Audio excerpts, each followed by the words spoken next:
The actual problem with this talk is it's way longer than 50 minutes, so we're going to blow through some stuff. That introduction was really long. So How to Shot Web was the previous title. The new title is the Bug Hunters Methodology because it makes much more sense. How to Shot Web was a meme for a video game about 8 years ago called Natural Selection. It was based off of a weapon that you use in the game, and it malfunctioned, and people were always talking about it. And How to Shot Web was one of these memes that came out of that. Anyway, so who am I? I'm Jason. You heard my intro. I work at BugCrowd. I'm the Director of Technical Operations.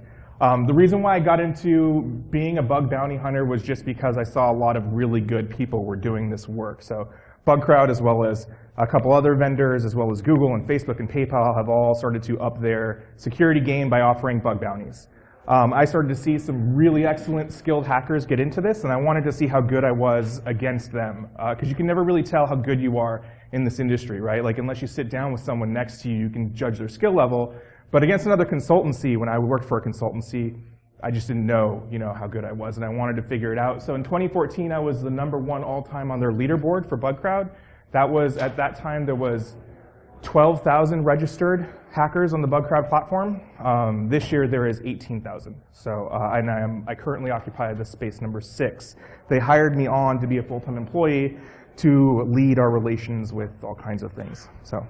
But what this talk is actually about is how to hack stuff better and more practically. It's not just about bug hunters. It's about application assessment in general.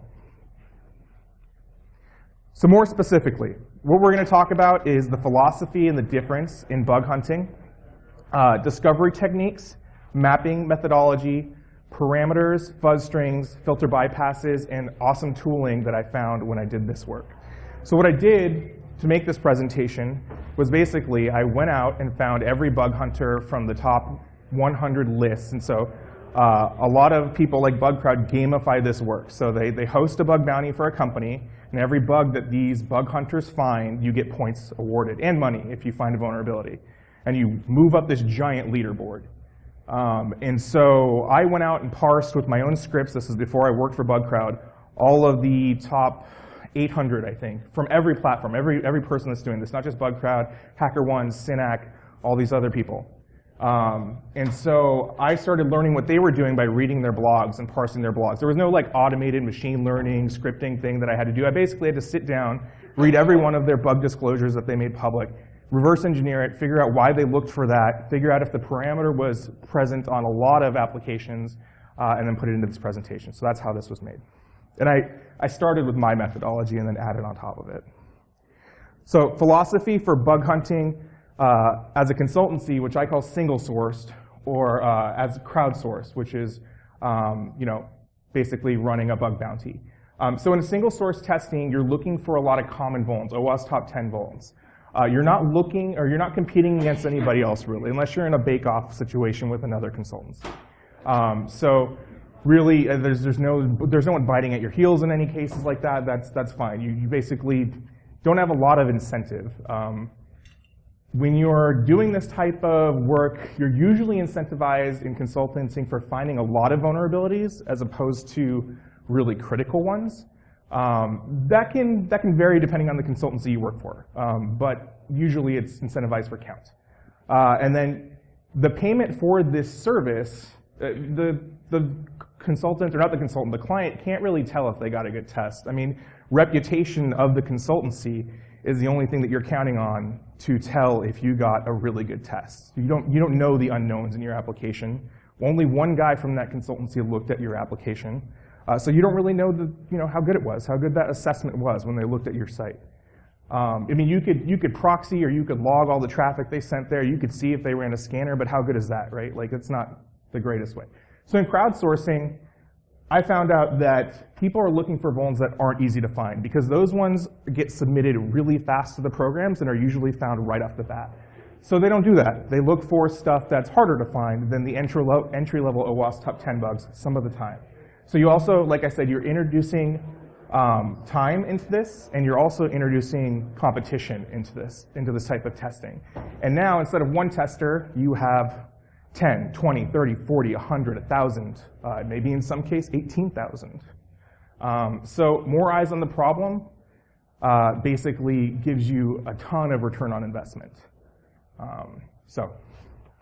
And you only pay for the bugs if they're valid bugs and they come in. You don't have to pay for the service if they don't find bugs. So these are the regular methodologies when you do application assessment. So the Web Application Hackers Handbook and the OWASP Testing Guide version 4.0. So these are what all web hacking consultancies use to build their methodologies or have contributed to either this book or this guide usually. Like NGS, who had one of the best methodologies that I had ever seen, they contributed to the OWASP Testing Guide. So if you want to get into regular web hacking or application assessment, this is where you start. And then you can add the stuff that's in this presentation on top of that if you want to add these edge case scenarios and look for more stuff. So first we're going to talk about discovery. So the idea in bug bounties is to find the road less traveled. So in bug bounties, a lot of the time, you're not just assessing one site. What you're doing is you're defining a scope.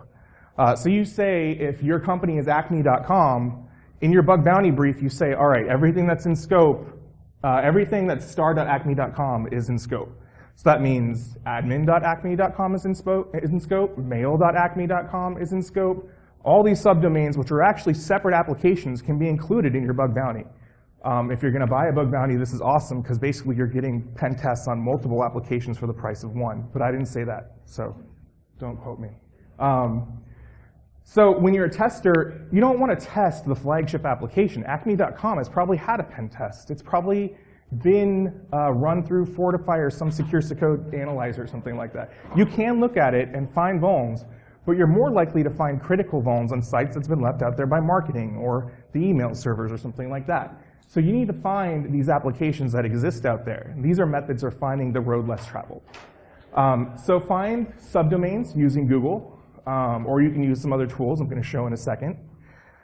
Make sure for every new server you find, you port scan completely. This is just common sense in a lot of testing. But web application testers usually don't cross over with network level testers. So when they find a new server, they'll go straight after the application, like the login and the pages and the parameters. They're not looking at the ports or the other services on the box. So you need to do that. You also want to find, if you're testing based on an organization, you want to find any acquisitions that organization might have just acquired to go after. It might not be listed or anything like that, but in some bug bounties, as soon as a company acquires another company, they are fair game on the bug bounty, so you can go after them. Google has a 6-month rule, I think. So basically, as soon as they acquire a new company, you can't test them as part of the bug bounty and get money for vulnerabilities until 6 months. So you also want to look for sites when they've had major functionality changes or redesigns. You want to check mobile websites because they're created to render differently in the browsers. They involve a lot of JavaScript. And then you want to find mobile apps when they launch new apps or new versions of mobile apps. So mobile websites and mobile apps, client apps. So for finding subdomains, there exists this tool called ReconNG. How many of you know ReconNG? Yeah, cool, a lot of you, awesome. So ReconNG basically is an open source information gathering tool, and it has a couple modules to find subdomains. The problem is you have to start up the ReconNG console, then you've got to select which module to use, and you have to insert the domain name, and you've got to do this for all 7 different methods to find subdomains. So this script that I wrote, it's just a simple bash script. You just put in your domain, and it will scrape Google, scrape Bing, scrape Baidu, scrape Netcraft, and brute force the domain, the top level domain, for new applications, basically, new subdomains. So you can grab that off of GitHub. And there's anything in orange text is hyperlinked, and I'm sure the slides will be online somewhere, or you can ask me for them, to resources which you can get further information from. So I don't know if you can see this super well, but here I've run that script on PayPal.com. I'm talking about PayPal.com because they have a bug bounty program, and scanning is not a crime, at least in America, it's not a crime. So here you can see I've run my script, and I just go show host after my script finishes running. And here's all of these applications that PayPal has on the internet. This page goes on for quite a while. So, and it resolves IP addresses for you. Now you need to run these through a port scanner, and basically, now you've found a ton of new applications that haven't been assessed as thoroughly as the main application, PayPal.com. And you might have other services that reside on individual servers here, one-off servers. So this is how the Google portion of that works, right? So scraping Google, I don't actually mean that we're searching something and just scraping Google. This is the method that it uses. So you do site.paypal.com, and then you don't want the main domain, www.paypal.com, and then you want everything that's, so you don't want this, and then I've already seen this and know about this, so I don't want that either. So I use the minus operator before those two strings. This is just Google hacking. So then you get back information like this. Okay, well, I didn't want those two, but I still want paypal.com, so I get credit apply, I get business, I get shopping, I get advertising. So if we recursively do that, which the script does in recon-ng, it just keeps on minusing out the ones it finds. So everything from page 1, it's like, sweet, put that in a database. Now the next query minuses out every single one of those, but still stays paypal.com. And it does that for all 18 pages. So now you've effectively scraped Google for all their subdomains. Cool. So when you're looking for mergers and acquisitions for this type of work, Facebook is one that you would want to look at. Wikipedia keeps a lot of this information super up to date. So they have to do this because people are trading on Facebook stock, right? So stock traders update this as soon as they acquire a new company. You should be looking at this if you're doing bug bounty hunting. Oculus was hacked by one of my friends, John. He's awesome. He found SQL injection like a header as soon as the day that they got acquired. So it was pretty good. So they don't have the 6-month rule? I don't know what their rule is off the top of my head. I don't think they do, though. Yeah, as soon as they said Oculus was part of the bug bounty scope, he was on top of it. He hit the admin or the developer portion of Oculus.com, and there was SQL injection in like in a cookie parameter of all things, or like a custom header or something like that. So there's also this link up here. It's a Facebook page, which I don't know why this guy is tracking this on a Facebook page as opposed to like a Google Doc or something, but he's kept track of all of the public logs just for the Facebook bounty around types of vulnerabilities they've had. Now, you might be looking at write-ups based on things that have been patched already, right? Because they don't blog about these things until they've been patched.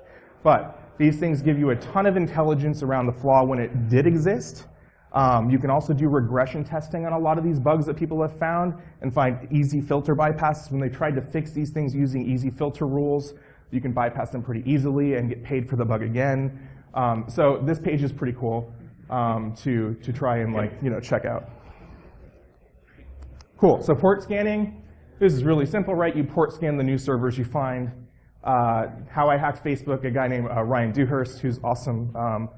He basically just port scanned one of the new domains he found and found out that it had a Jenkins script console with no authorization on it. Logged right in, uploaded a shell, and popped a Facebook box. This is just like simple stuff, but it goes without saying. Like I said, a lot of application assessors forget the network level stuff. They won't port scan. So this is like some simple syntax for an Nmap scan. It does like all ports. If something returns as HTTP or HTTPS, it'll pull down the title for you, synscan, etc. Another example, this was IIS.net, the marketing site for IIS, had MS-12 on it, and this guy would have never found that without a full port scan of the box. So that is discovery. So that's discovering new applications, new surface area to attack. So now, with every one of these applications, we want to start mapping this application. So let's talk about tips and tricks in the mapping section. So Google will help you map an application or just get a feel for what the parameter structure of an application is if you just Google the site, site.yourwhatever.com. And so you'll start to see pages that are cached in Google, and you'll see if it's parameter-based passing data or if it's like REST URLs or whatever. You can see that stuff pretty simply. The next part is you want to start doing directory brute forcing here. Has anyone here ever used Dirbuster before? Cool. Dirbuster is cool. This is cooler. You can actually use Dirbuster, but Dirbuster's logic is built off of basically parsing these lists of the whole internet and what their URL structures are. And then prioritizing how many times that appeared, and then directory brute forcing off of that information.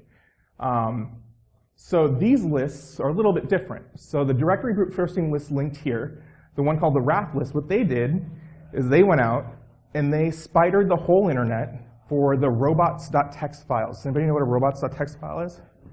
It's everything an admin does not want you to find on the site. Everything they don't want you to spider, they put a link to it in the robots.txt file. So this prioritized RAF list has everything that someone would never want you to find. All of their admin directories, all of the pages maybe that are working for integration or something like that. So that list, I can't tell you how many times it's worked for me just to find like some admin console that was left out there. So it's a really cool list. You can use that in Dirbuster.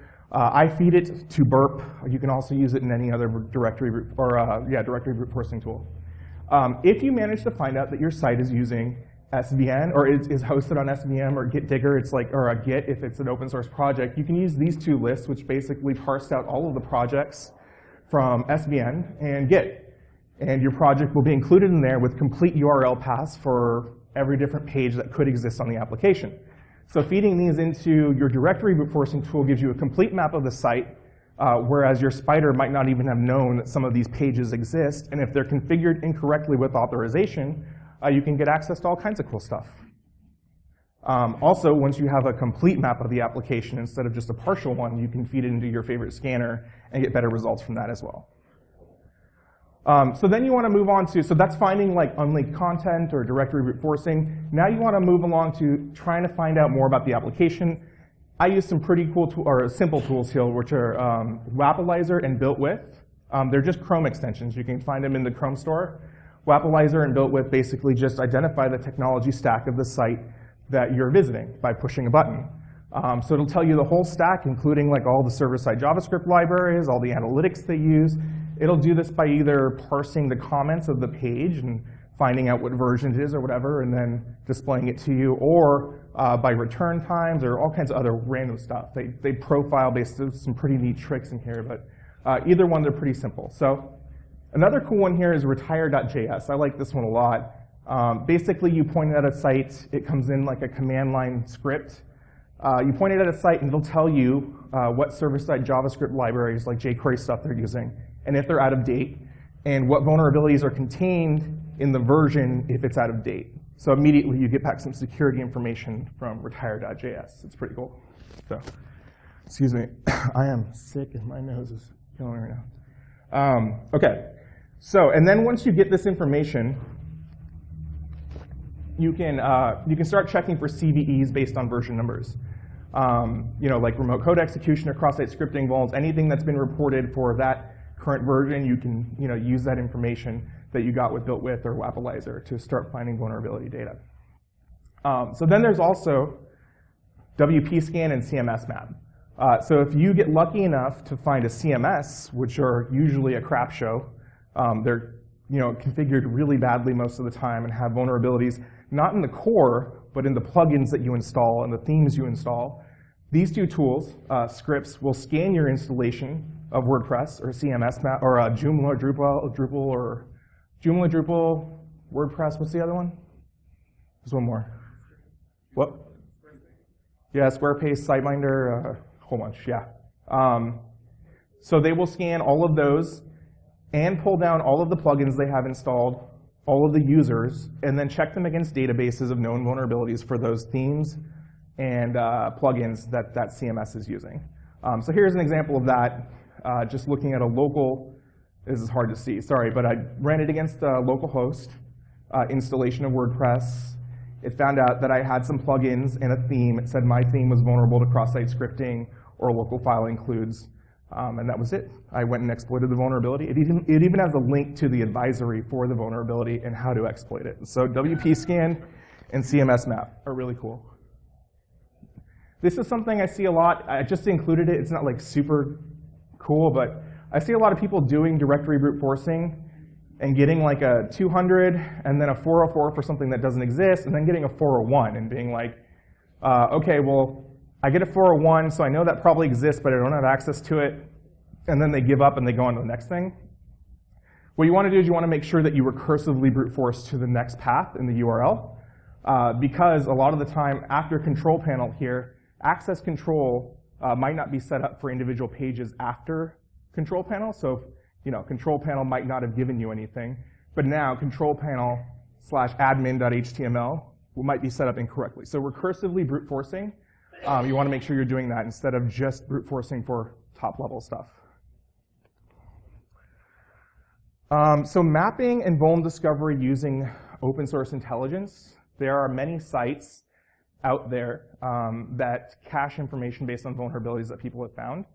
So xss.com, Reddit/xss, PunkSpider, this site actually just burp scans the whole internet and puts up the reports for anybody to see.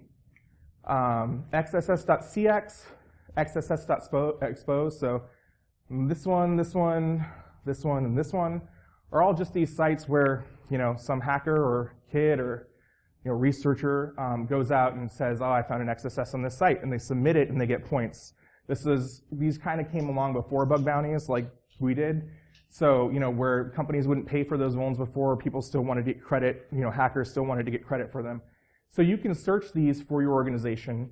You can also search Twitter for vulnerability classes like LFI or SQL injection or cross-site scripting with your company name and find all of these people who are actually hacking your site. Open source intelligence gathering against an entity. And so, these sites might still be up there and not reported to the company that you're doing, so you can actually report them via bug bounty. I've actually done that before where somebody submitted an XSS to these sites but didn't submit it to the bounty. And I was like, I tested it, it still worked. I let the company know, I said, hey, I found this here. It still works, it's a vuln. And they were like, sweet, we didn't know about this. And they paid me. So, I mean, yeah, you could totally automate that.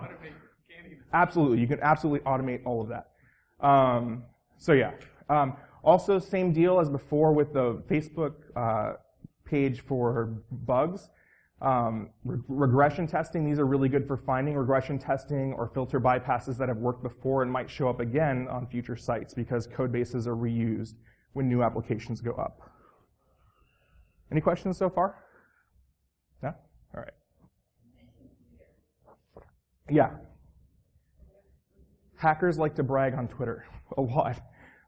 So I search like PayPal is the example I use a little bit. So I'd search PayPal XSS. Really simple search. You'll find some hacker in somewhere, boasting that he got an XSS. Here's the link on how to trigger it. So that's another place I parse for vulnerability data. And I use other tags too, not just XSS, but SQL injection, local file includes, remote code execution, other keywords that indicate some type of vulnerability was present. So there's some projects that my team did around bug bounty mapping.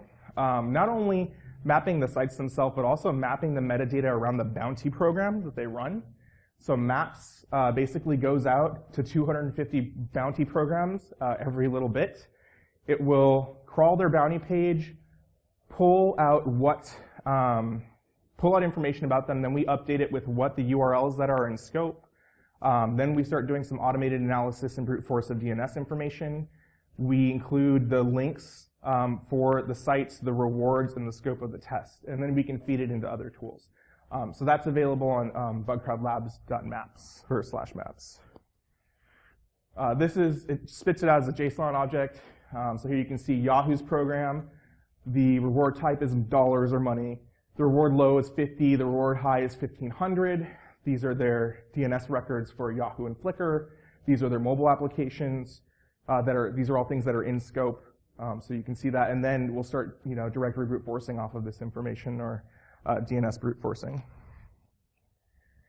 So then with that data, once you start getting that data back, you can just do some simple grepping. Like here, we grepped for redirect on a set of that JSON data, and we found, this target had a redirect path and then a URL parameter that took a URL. And so all three of these were vulnerable to redirection, basically. So easy wins using grep and some of that automated mapping. This is another tool that my boss, Jonathan Cran, wrote called Intrigue. If you like ReconNG and you like Maltego, Intrigue is the same kind of idea except for built out of web services, so you don't need a client to do that type of modularization of OSINT gathering. Here you can see the modules he has. He's got some that even the other ones don't have, so like scraping Confluence, scraping GitHub for an organization, scraping, Okta, OneLogin, Project Honeypot, all these type of things. He's written a ton of modules, as well as doing DNS subdomain brute forcing, web spidering, Nmap scanning, etc. So that's at Intrigue.io, or github.com, Intrigue.io, Intrigue Core. I'm sorry, I keep on having to walk in front of you. So this is the idea behind the web service and the worker. So here's some code for returning DNS records. I won't spend too long on this, but then it sends it off to the worker, the web service, their individual web services. It runs it. It returns data to you, either an HTML page or a JSON object. But here is the DNS sub brute forcing output. We found some DNS records. We found api.intrigue.io, log.intrigue.io, calendar, and then he's resolving the IPs for these as well. So Intrigue, cool project, helps map stuff. Cool, so auth and session tips. So authorization and session tips, the small ones, generally get found really quick. So a lot of these will either be excluded via the bounty brief. The company actually already knows about them, doesn't care about them, so you don't really have to worry about them in that sense, or they're found right away. So things like the user and password, when you put them in, you can like discern a good username and bad username by the error message on the page. No password or password resets, doing the same thing. No account lockout, weak password policies. No password required for account updates. Password reset tokens don't have an expiry or you can reuse them. These are all small vulnerabilities. But the reason I put them in this slide is because more than one time I have had many small vulnerabilities that I've chained up to like a really big vulnerability. So having cross-site scripting with any one of these can actually be a really big vulnerability. I can leverage these in different ways. So when I do bug bounty hunting, I use Evernote, and I have a new Evernote that I start for the client or target. And then I just note these things as I see them. I still look for them. So they're useful later on. Session, the same kind of thing. So failure to invalidate old cookies, no new cookies on login, logout, timeout, like session fixation stuff. These are vulnerabilities that will net you money, but they'll get found really fast. So you have to decide whether you're willing to waste your time and input them into a bounty program, because you're going to have to fill out the form, and someone's probably going to beat you to it. So you might be better served by looking other places. But still, again, really nice to note these things so later on you can use them. So never-ending cookie length, multiple sessions allowed, easily reversible cookies. So now I get into what I call tactical fuzzing, which is like fuzzing, but tactically. I don't know what that means. Yeah. So we'll talk about cross-site scripting first. So the core idea of cross-site scripting does the page functionality display something to the users, or this is what you should be looking for, right? If I put something in a search bar, does my search get reflected back at me?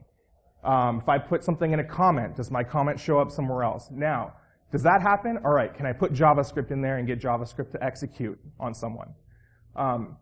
So a lot of people, when doing cross-site scripting testing, will have to go through every parameter and payload and check for which characters are allowed in that field.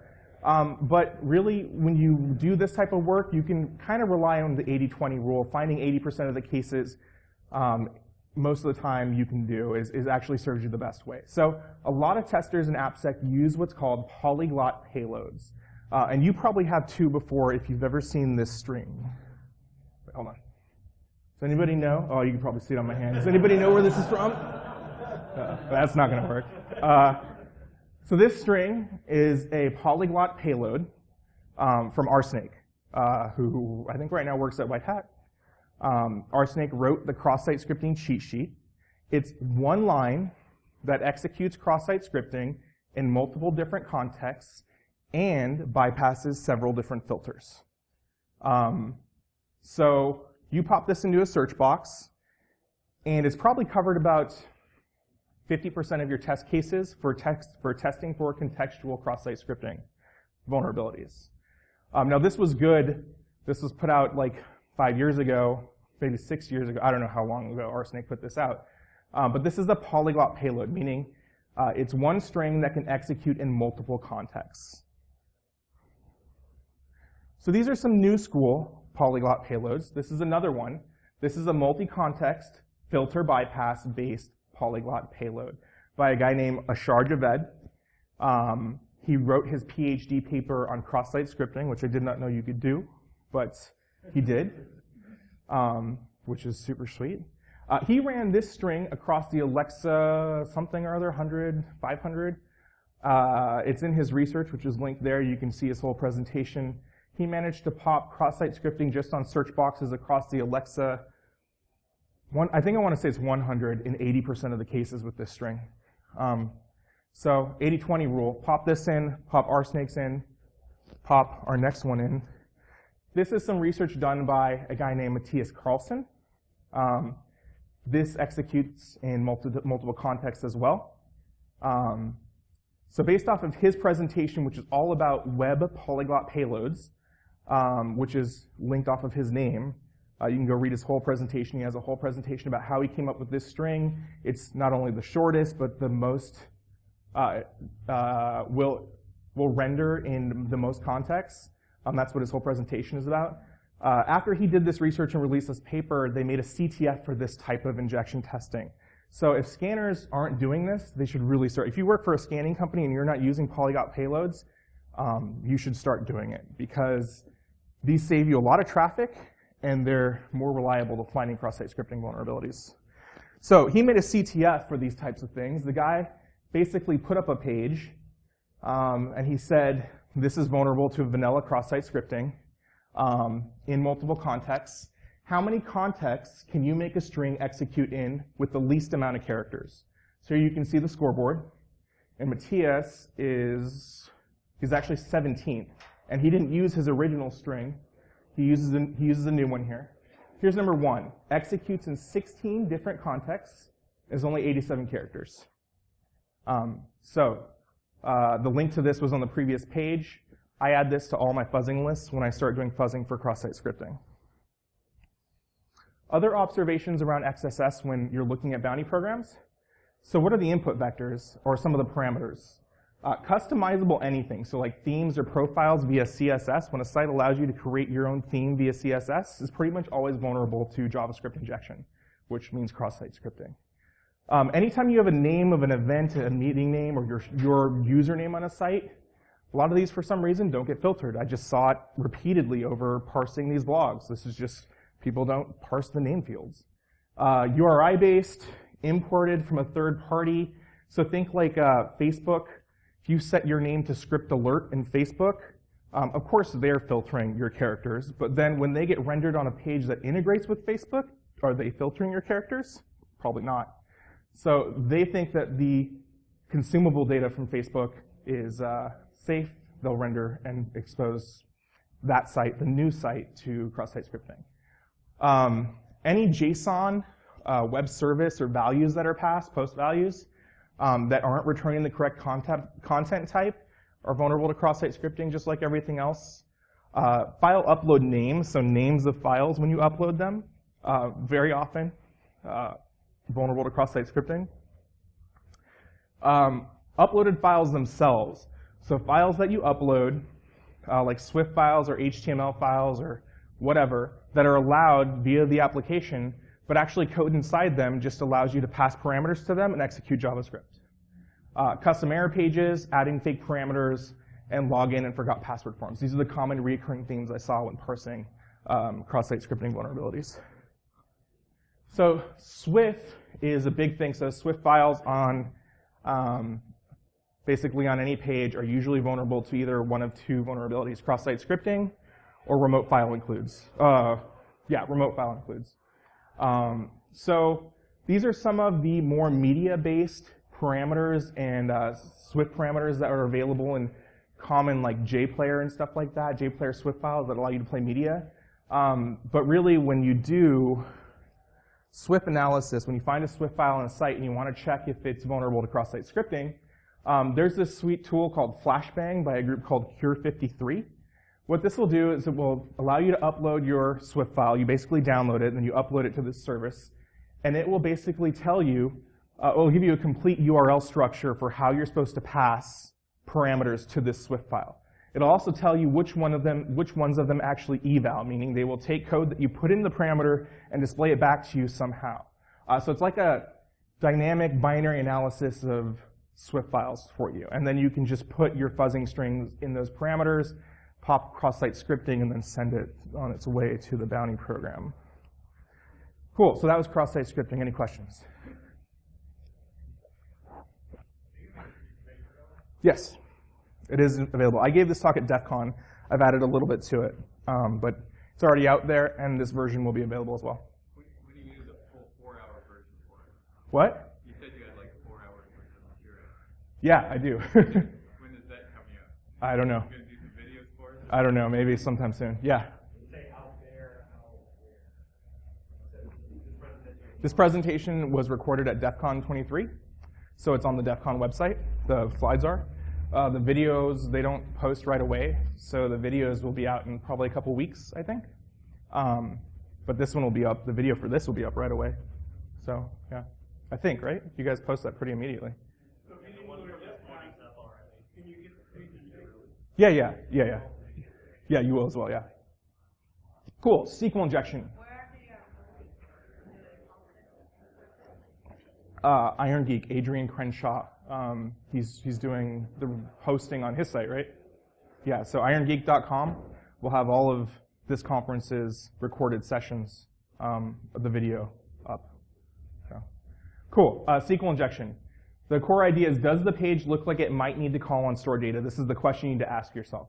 So when looking for SQL injection, there does exist some polyglots. Matthias Carlson made one for SQL injection. This will execute a sleep command in something that is vulnerable to SQL injection in a single quote context, in a double quote context, and a straight into query context. So this is all one string that'll do that for you. So for SQL injection, there's also some really good fuzz lists out there that you can use with Burp, Burp Suite. If you do application analysis, you probably use a lot of Burp Suite. So SecList is a project I run with a guy named Daniel Miesler, who's super smart. He couldn't be here today, but usually he either gives this presentation or I can call him out in the audience when this comes by. Yeah. Fuzzlist is basically a text file of all types of bad application traffic you could send to a parameter, or any place an application will accept data. So often it's a parameter. And it's just a line-by-line list of injection strings, so SQL injection strings. So if you go into these, like the one that says fuzz db ms sql, it's a whole bunch of strings that are common SQL injection strings for ms sql. So as soon as you kind of get a feeling for what the DBMS is, you can use one of these pointed fuzz lists and just use burp and just send all of those fuzzing strings to the parameter. And then look at the response, what happened when it came back. And if it errored out, or it took a really long time to return the turn of the page load, or something fishy happened, more than likely there's probably some type of vulnerability there. Whether it's SQL injection or something else, you don't really know, but you want to start looking at your logs when you fuzz them like this for errors and stuff like that. So SQL injection observations, error-based is highly unlikely nowadays, actually. Most likely when you're doing this type of work or you're doing bug bounties, blind is what you'll find. So when you're doing blind-based injection, usually you see strings like this. So like SQL injection, start with a tick, then send a benchmark command of a SHA hash, and then you can do one that's longer.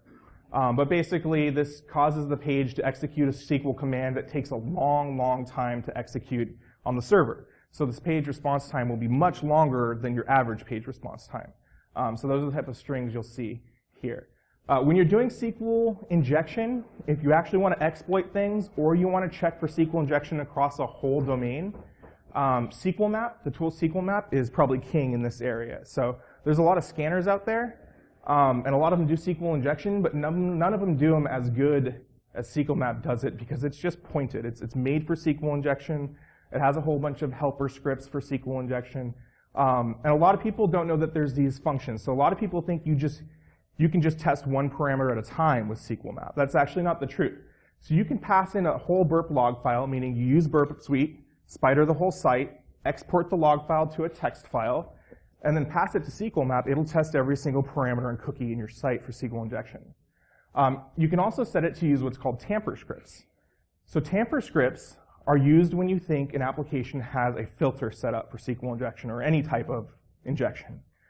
So it's filtering out a certain character, right? Well, what the tamper scripts will do is they'll change that character to encode it, or double encode it, or triple encode it, or use a different representation of that character to see if it will bypass the filter. So tamper scripts are really useful for bypassing blacklists. For instrumenting SQL map quickly, because normally it's a command line tool, SQLi Pi is a plugin for Burp, which allows you just to right-click on any request in Burp and send it to SQL map. So it's a really cool tool for people who just want to spot check certain areas. So common parameters or injection points for SQL injection that I saw across the research: ID values, currency values, item number values, sorting parameters, JSON and XML values, meaning web services. Don't forget to fuzz your web services for SQL injection. Cookie values, I was really surprised at this, but a lot of cookies are still vulnerable to SQL injection for some reason. Custom headers as well. And I think I already said web services, but REST-based services as well. So this is SQLi Pi. So here you can see Burp Suite on the left, where I have a request. And I just right-click after I installed this plugin and said send to SQLi Pi.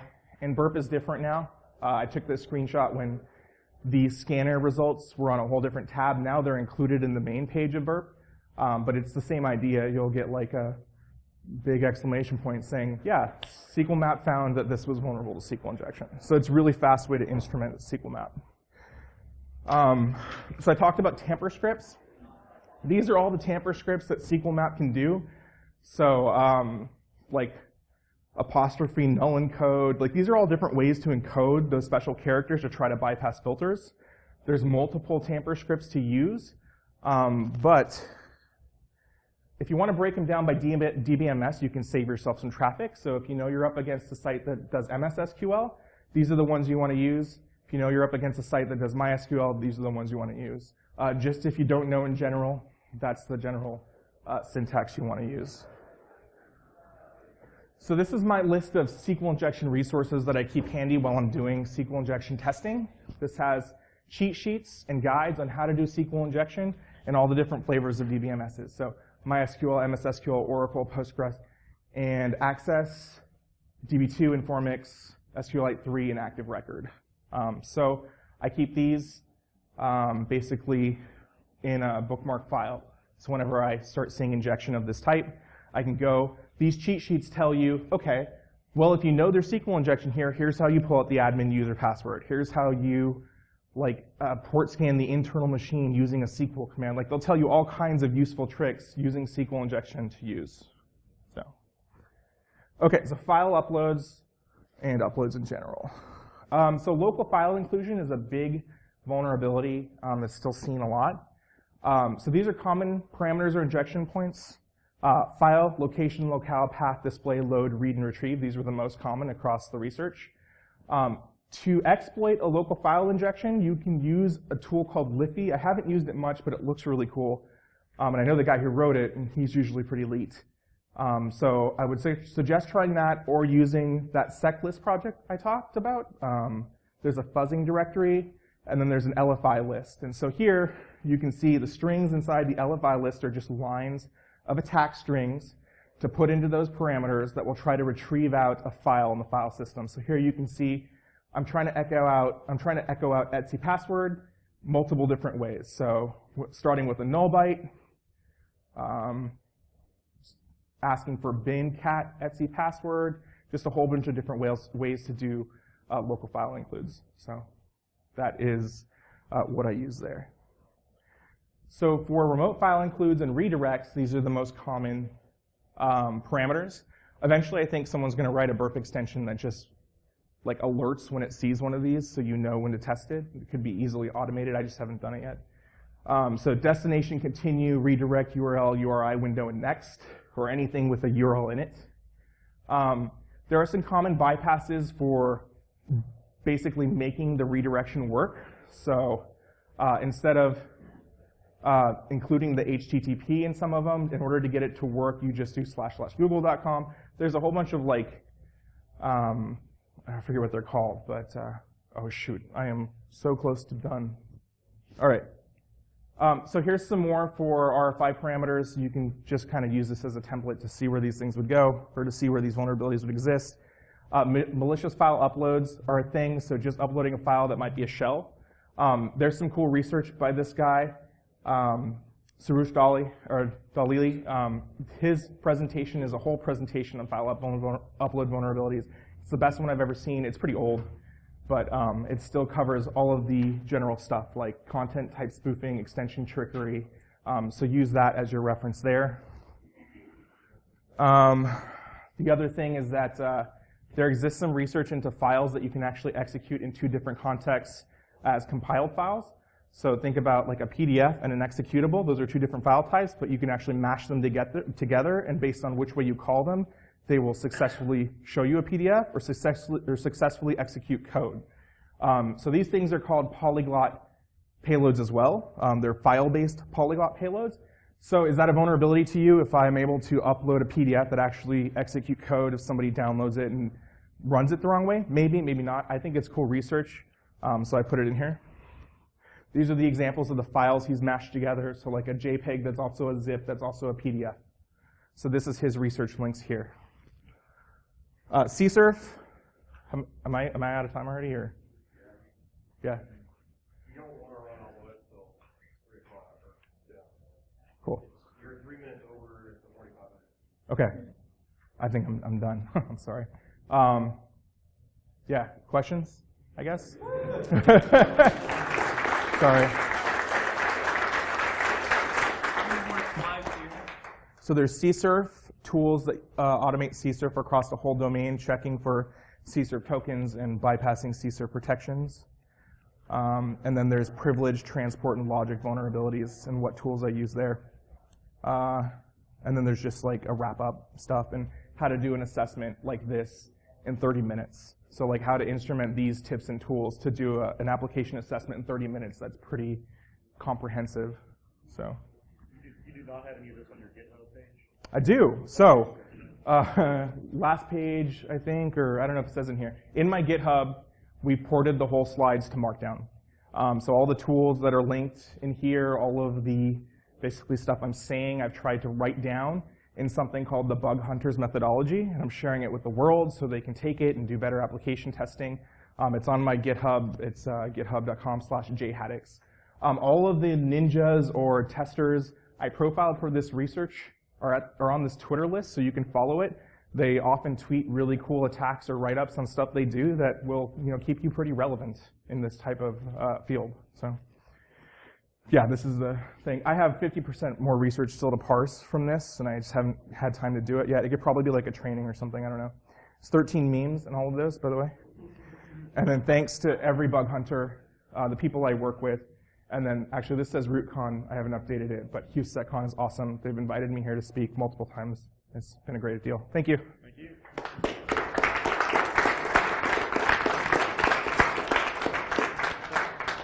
That would be a live training? I don't know.